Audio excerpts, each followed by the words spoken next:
You're against compulsory education, I'm sure. Yes. No, I'm against public-funded education because that's the sure way to create a country of people disposed towards dictatorship, and that's what you're seeing today. And we'll be back with Ayn Rand in just a moment.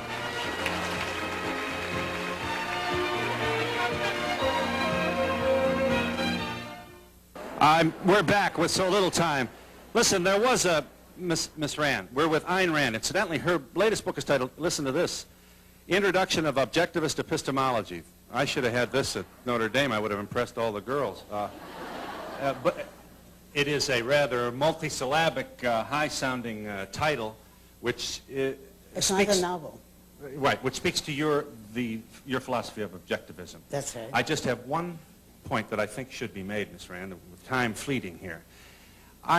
Your characterization of the situation in the Middle East came down rather gratuitously and in a very angry way on the Arabs, and without discussing the merits of either side in a most complicated and painful collision of cultures and peoples in our world.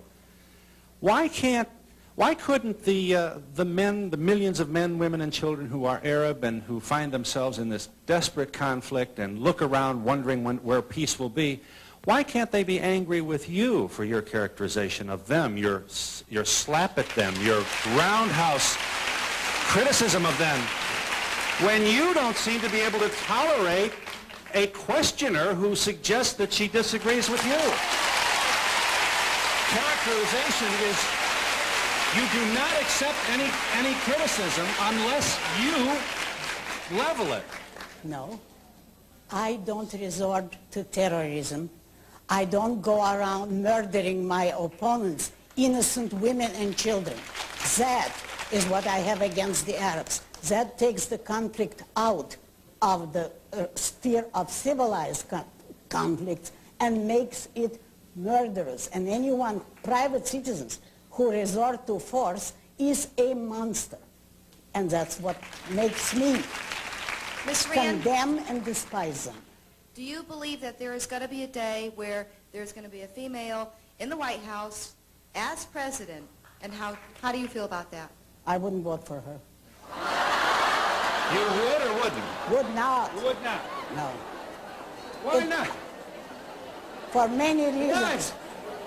I've written an article about that in my former magazine. You'll have to find out my reasons there. Yes. The magazine is The Objectivist. Would you not vote for her because she was a woman, even if she were better qualified than any man?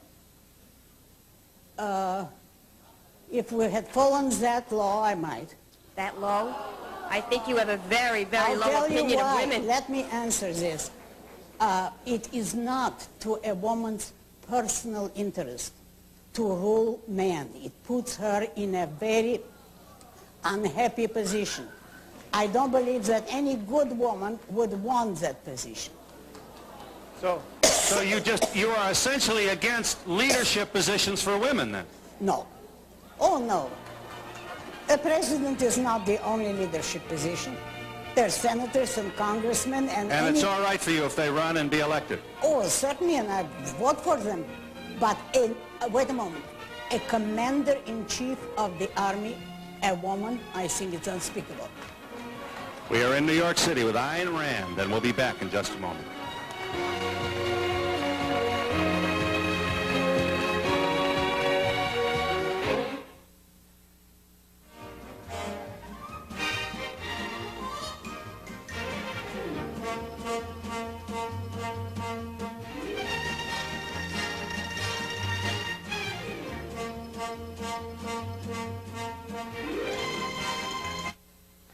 We're back. Yes. Go ahead. Ms. Rand, I'd like to ask you your opinion of Golda Meir. My opinion of Golda Meir? Oh, I think she is a very unhappy woman. She was a good leader. I don't agree with her philosophy. She's a socialist, and I think Begin is much better. Mm-hmm. I am sorry that our time is up. I'm sorry, there are 1,001 people with questions here that perhaps sometime in the future we'll have an opportunity to share more dialogue with you. It's been my pleasure. It's been an enlightening experience to meet the woman behind the writings that have created such a stir. I really enjoy it. Your latest book is titled Introduction to Objectivist Epistemology. Many thanks to you, Ayn Rand. And to you who gathered here in Madison Square Garden, have a nice day, everybody. Goodbye.